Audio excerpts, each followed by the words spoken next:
வருகை தந்திருக்கின்ற அனைவருக்கும் என் வணக்கத்தை தெரிவித்துக் கொள்கின்றேன். எதுக்கு என்ன 11:20க்கே அழைத்தார்கள் என்ற காரணத்தை நான் சொல்ல வேண்டிய கடமை பெறுகிறது. நான் அருண் ரொம்ப ஃபீல் பண்ணக்கூடாது. 9 o'clock ஷாப்னோட எனக்கு வந்து ஒரு சின்ன இந்த 9னா 9 வந்துடுவேன், 9:20னா 9:20 வந்துடுவேன், 10னா 10க்கு வந்துடுவேன். ஆனால் இன்றைக்கி என்ன போச்சுன்னா, ஒரு நல்ல காரியத்துக்கு 11:30 மணிக்கு என் மனைவியும் நானும் கையெழுத்திட வேண்டிய ஒரு சூழல் உருவாகிவிட்டது. இல்லாட்டி இவ்வளோ ஒரு சந்தோஷமான ஒரு நிகழ்ச்சியில் நான் சீக்கிரமாக போக வேண்டிய ஒரு சூழலெல்லாம் நான் அழைக்கப்பட்டிருக்கின்றேன், பேச அழைக்கப்படும் என்பதை தெளிவாக உங்களை சொல்லிடுறேன். இல்லாட்டி நான் அந்த ஃபங்க்ஷன் இறுதி வரை இருக்கிறவன் தான். எந்த ஃபங்க்ஷன் போனாலும் அது என்னுடைய பத்திரிகை நண்பர்கள், அங்கேருந்து இங்கே வந்தவன் நான் என்பது உங்களுக்கு தெரியும். அதனால் என்ன முதல்ல அருண் எங்கே இருக்கீங்க தெரியலையே, என்னை மன்னிச்சிருங்க, தப்பாக நினச்சிக்கங்க, கோவப்பட்ட மாதிரி தெரிஞ்சுது. என்ன சார் இந்த மாதிரி எப்படி சார் இப்போ சினிமா ஃபங்க்ஷன்னா இப்படி தானே சார் இருக்கும் அப்படின்னீங்க. அது நான் வருத்தப்படலை. ஏன்னா வாசுதேவன் வந்து வருத்தப்படாத ஒரு கேரக்டரு. இந்த படம் வந்து முதல்ல கணேஷ், எனக்கு ஸ்ரீ கணேஷ் கொடுத்தது ரொம்ப ரொம்ப நன்றி Shri. It's really wonderful film that I am part of. அப்புறம் இதில் வந்து சித்தார்த்து கூட ஒரு இன்டெலிஜென்ட் பஞ்சு மாதிரி உள்ளம் கொண்டவர் என்றெல்லாம் சொல்லி ராம்சன் சொன்னாங்க. பஞ்சு மாதிரி உள்ளம் இருக்கிறதோ இல்லையோ, அவர் வந்து தைரியமான ஒரு நல்ல ஒரு நண்பர்னு சொல்லலாம். இங்கே தான் அவர் அருகில் வந்து பழகுகின்ற வாய்ப்பு கிடைச்சது இந்த படத்தில். இதில் தேவயானி அஃப்கோர்ஸ் 27ஆம் தேதி நாளை 28 ஆண்டுகள் Suryavamsam. It's so nostalgic to say that. நான் 28 வருஷம் ஒரு படம் வந்து கொண்டாடப்படுகிற பார்க்க யோகி பாபு டைலாக்ல இந்த படத்தை பார்க்கும்போது சூரியவம்சத்தை பார்த்த மாதிரியே இருக்குன்னு சொல்லும் போது இட்ஸ் ஸ்டில் ரெலவெண்ட்ன்றது வந்து ரொம்ப முக்கியம். ஒரு படம் வந்து மக்களை சென்று அடைய வேண்டும் என்றால் அது ஒரு குடும்பமான படம் சென்று அடைந்திருக்கிறது சொன்னால் அதுக்கு பல படங்கள் போய் அடைந்திருக்கலாம். ஆனால் அந்த சூரியவம்சம், நாட்டாமை, நட்புக்காக நான் நடித்த படத்தை நான் சொல்லிக்கிறேன், பல படங்கள் போய் ரீச் ஆயிருக்கு. ஸோ ஒவ்வொரு கதையும் அந்த கதை வந்து மக்களுடன் ஒன்றிணைந்து இருக்கும்போது அது வந்து ஆண்டாண்டு காலமாக வாழ்ந்து கொண்டே இருக்கிறதுன்னு நான் சொல்கிறேன். அந்த விதத்தில் ஸ்ரீ கணேஷ் வந்து இந்த கதை சொல்லும் போது ஃபஸ்ட்டு எனக்கு நிறையா கேள்விகள்லாம் இருந்தது. ஏன்னா இங்கே எல்லாரும் பேசும்போது ஏழை, பணக்காரன், நடுத்தர வர்க்கம், வசதி படைத்தவர்கள் அனைவருக்கும் ஒரு கனவு வீடு என்று சொன்னார். உண்மைதான். அந்த வீடு எல்லாரையும் கட்ட முடியுமான்றது தெரியாது. அது கனவாகவே இருந்து மறைந்து விடுவார்கள். இது வந்து எப்படி எல்லாருமே வீடு கட்டணும்னு ஆசை இருக்கா? ஏன்னா வேகமாக வளர்ந்து கொண்டிருக்கின்ற இந்த காலங்களில் வீடு இருந்தால் தான் என்ன, வாடகை வீட்டில் இருந்தானே, சொந்த வீட்டில் இருந்தானே, ஒரு வீடு இருக்குது, அது நிம்மதியாக வாழ்ந்தாலே போதுமே அப்படி நினைக்கின்ற காலம் கூட உண்டு. நேற்று கூட ஒரு பத்திரிகையாளர் கேட்டாங்க, என்ன சார் சார் நீங்கள் வீடு விற்கிறீங்களாமான்னு கேட்டாங்க. நான் சொன்னேன், சரி வீடு விற்கலை, அந்த வீடை வந்து பெருசாக இடித்து கட்டுறேன், இது கூட தெரியாது வீடை விற்கிறீங்கன்னு கேட்டாங்க. வீட்டில் வந்து ஒரு சென்டிமெண்ட் அட்டாச் பண்ணி இங்கே வந்து சொல்லியிருக்காங்க எல்லாரும். Of course when you build a home, அது முதல் முறையாக உழைத்து சம்பாதித்து கட்டுகின்ற இல்லத்தை உண்மையாக பெருமையாக பார்க்க வேண்டிய சூழல் தான் அனைவருக்கும் இருக்கணுன்றதுல வந்து எந்த ஒரு கருத்து வேறுபாடு எனக்கு கிடையாது. ஆனால் நான் கேட்ட ஒரே கேள்வி, ஸ்ரீ இது வந்து ரீச் ஆகுமா? எல்லாருக்கும் வீடு கட்டணுன்ற ஆசை இருக்கா? இல்லாட்டி சம்பாரித்து நல்லா இருக்கணும், குழந்தை குட்டி நல்லா இருக்கணும், வருங்காலம் நல்லா இருக்கணும், சேமித்து வைக்கணும்னு நினைப்பாங்க, வீடு கட்டணும்னு நினைப்பாங்களா என்ற ஒரு கேள்வி தான் வந்தது. ஆனால் இந்த படத்தில் வந்து நடிக்க ஆரம்பித்ததுலேருந்து I felt as, I think home, roof above the head is compulsory in the must. அது வந்து இங்கே வந்து இன்றைக்கி தான் அருணை பற்றி ராம் சார் சொல்லும் போது நம்ம எல்லாருமே அதே பாதையில் தான் வந்திருக்கும். வானத்திலிருந்து குதிச்ச நட்சத்திரம் நம்ம எல்லோரும் உழைத்து கஷ்டப்பட்டு இந்த கஷ்டத்தை உள்ளடக்கி நாம் வாழ்ந்து கொண்டிருக்கிறோம் என்பது உண்மை. நான் அருணை பற்றி சொல்லும்போது அருண் வந்து இந்த மேடையில் நான் போன பிறகு அனௌன்ஸ் பண்ணுவார், இந்த மாதிரி அவர் அடுத்த படத்தை கதாநாயகனாக நடிக்கிறதுக்காக தான் இன்றைக்கி ஷேவ் பண்ணிவிட்டு க்ளீன் ஷேவோட வந்திருக்கான்னு நான் நினைக்கிறேன். எனக்கு மனசில் படுது. அதுவும் தேவயானி இயக்கத்தில் நடிப்பாருன்னு நான் நினைக்கிறேன். நான் ஏற்கனவே ஒரு படம் ஒத்துக்கிட்டாரு, தேவயானி இயக்க, சாந்தி டாக்கீஸ் வந்து தயாரிக்க, நானும் சித்து நடிக்கிறத ஒப்புதல் அளித்து விட்டோம். அதனால் அது பண்ணுவாருன்ற நம்பிக்கையோடு தான் நான் பேசுகிறேன். நான் தேவயானி டைரக்டர் வேறு ஆகிட்டாங்க. ஸோ இங்கே படத்தில் வந்து நீங்கள் ட்ரெய்லர் பார்க்கும்போதும் சரி, பக்கத்தில் சைத்ரா வந்து கேட்டாங்க, சரத் சார் என்ன கண்ணீர் வந்தது போல் தெரிகிறதுன்னு சொன்னாங்க. கண்ணீர் வந்தது போல் தெரியவில்லை, உண்மையாக கண்ணீர் வந்தது தான் என்று சொன்னேன். ஏன்னா it is so emotional to look at it, the way it is cut. Editor பேசிகிட்டு இருந்தாங்க. And DK Jithan work with initially.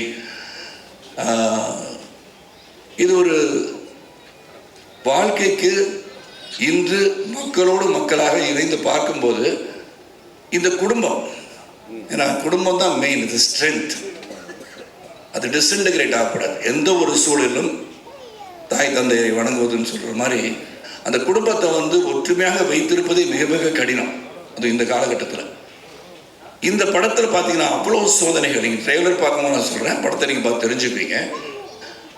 அந்த வேதனைகளும் சோதனையும் வருகின்ற காலகட்டத்தில் நினைத்திருந்தது நடக்கிறதா இல்லையான்னு அந்த கதை. அதுவும் ஸ்ரீகணேஷ் சித்தரித்த விதம் யதார்த்தமாக இந்த வாழ்க்கையில் இப்படி தான், இந்த நடுத்தர குடும்பம்னா இப்படி தான் இருக்கும். படிக்க வைக்கிறது எப்படி, கல்லூரிக்கு போகிறது எப்படி, கல்லூரிக்கு வேலை கிடைக்கிறது எப்படி, கல்யாணம் பண்ணி வைக்கிறது எப்படி, உடல்நலம் சரியில்லை போனால் எப்படி, இதெல்லாம் தாண்டி உங்கள் கடமை வெற்றி பெற வேண்டும் என்று சொன்னால் மிக மிக கடினம் என்பதை உணர்த்துகின்ற ஒரு படம் அது. ஆனால் கடைசியில் வெற்றி பெற வேண்டும் என்று சொல்கின்ற படமும் இதுதான். அதனால் கடைசியில் நீ ஜெயிக்கணும்னு சொன்னது பார்த்தீங்களா, that is where we stand.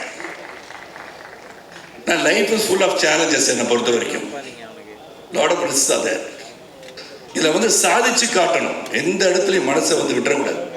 இது கூட இன்டர்வியூ நாசித் அண்ட் தேவயானி சொன்ன ரவிக்குமார் சார் கேட்டாங்க. நான் ஒரு தேர்தலில் மிகப்பெரிய தேர்தலில் தோல்வி பெற்று வந்துட்டு இருக்க வழியில் நாளைக்கு ஷூட்டிங் எங்கன்னு கேட்டேன். இல்லை சார் கேன்சல் பண்ணிட்டேன் அப்படின்னா. எதுக்கு சார்னு கேட்டேன். இல்லை இந்த நேரத்தில் இந்த எமோஷனில் எப்படின்னாங்க. நான் சொன்னேன் சார் அது வேறு இது வேறு, நாளைக்கு ஷூட்டிங்கு நடிக்கிறேன்னு சொன்னேன். That should be your attitude. That should be the attitude to think. ஆனால் நம்ம தோல்வி என்பதை நம்ம நினச்சிக்கிட்டே இருந்தோம்னா வெற்றி வரவே வராது. பல தோல்விகளை கடந்து வருவதால் வாழ்க்கை என்று உணர்ந்தவன் நான். ஏன்னா பிஎஸ்சி கணிதம் படித்து விட்டு நான் சைக்கிளில் போய் பேப்பர் போட்டு ஒரு பத்திரிகையாளராக, சைக்கிள் கடையில் சைக்கிள் ஃபிட்டராக. நான் அருணை பற்றி சொன்னேன். I wanted to say about myself. Many people may not know that. நான் எங்கேயோ வானத்தந்து குதிச்ச நட்சத்திரம் கிடையாது. எங்கள் அப்பாவுக்கு 5000 ரூபாய் தான் சம்பளம். செய்திகள் வாசிப்பது ராமநாதன் என்ற கணீர் குரலுக்கு சொந்தக்காரர், ஆல் இண்டியா ரயில்வேல வேலை செஞ்சவர் தான் அவரும். ஸோ நாங்கள் வீடு கட்டணுன்ற எண்ணம் எங்கள் அப்பாவுக்கு வந்ததா இல்லைன்னு தெரியாது. மொத்தம் நாங்கள் சென்னைக்கு வந்த பிறகு 11 வீடு மாறி இருக்கோம். My father never had the opportunity to build a house, but he develop me. நான் படித்து பாஸ் பண்ணி உழைச்சி சரத் நீ வீடு வாங்கணும்னு என்ன உந்துதல் பண்ணதை நினைத்து பார்க்க வைத்த படம் 3 BHK. It's truly emotional. It relates to me. அதான் சைத்ரா கேட்கும்போது சொன்னேன், கொஞ்சம் ஈரமாக இருக்கு. This is where we take our lives back to where we started from. அதுதான் இந்த படம். ஸோ இதில் பல பாடங்கள் இதில் இருக்குது. How to fight in life. You just cannot give up. Go towards your aims and goals and ambitions. You can achieve it. அது முடியாதுன்னு நினச்சிட்டோம்னா then you're finished. ஒரு பாக்ஸிங் பவுட்டில் கீழே விழுந்தவுடனே யூ ஆர் லாஸ்ட்னு நினைக்கக்கூடாது. That's when you lose. Try to get up. You can win. எப்போது விழுந்து விட்டோம் என்று நினைத்தீங்கன்னு சொன்னீங்கன்னா then you lose. But when you can get up, then you can never lose. ஏன்னா அந்த ஒரு பஞ்சு கொடுத்துருமா தெரியுது, தடுமாறி விழுந்திருக்கலாம். ஆனால் when you get up, maybe you can give a better punch and still make the other fellow fall. அதனால் என்னை பொறுத்த வரைக்கும் இந்த சேலஞ்சஸ் எப்படின்றது இந்த படம், அந்த சேலஞ்சஸ் எப்படி எதிர்கொண்டார்கள்ன்றது படம். இதில் நடிக்கும் போது we all became a family சொல்லலாம். இது நோ எக்ஸாஜரேஷன். அதாவது ஆடியோ ஃபங்க்ஷன் ரொம்ப ஏதோ பேசுறதுக்காக பேசுகிறாங்க நினச்சாதீங்க. Really emotionally I'm connected to 3 BHK.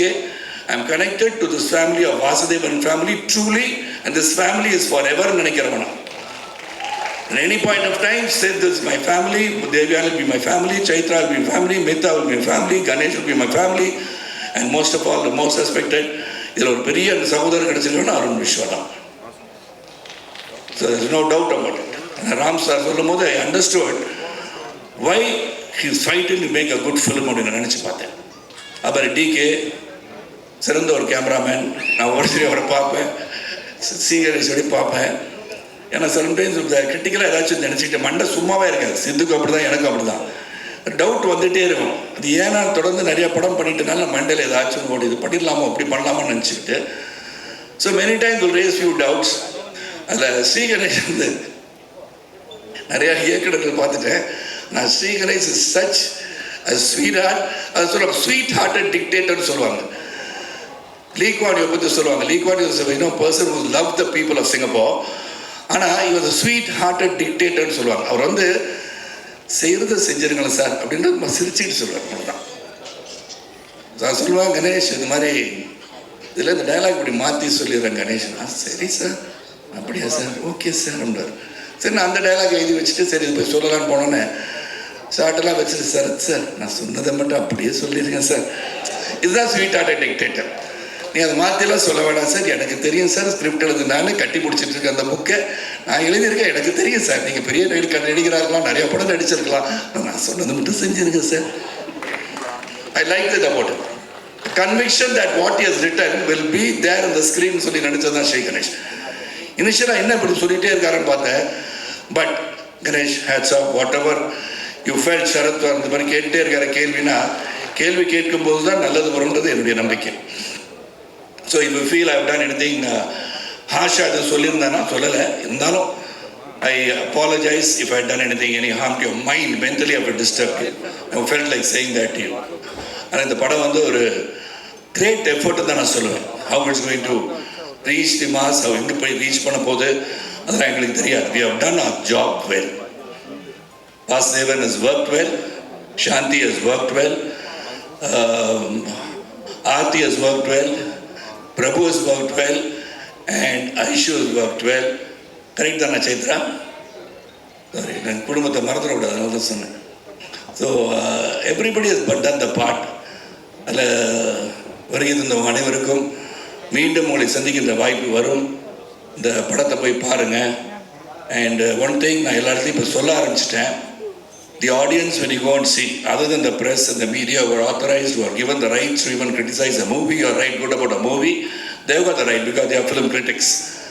But as audience, நீங்கள் போய் படம் பார்க்கும்போது keep your judgment reserved.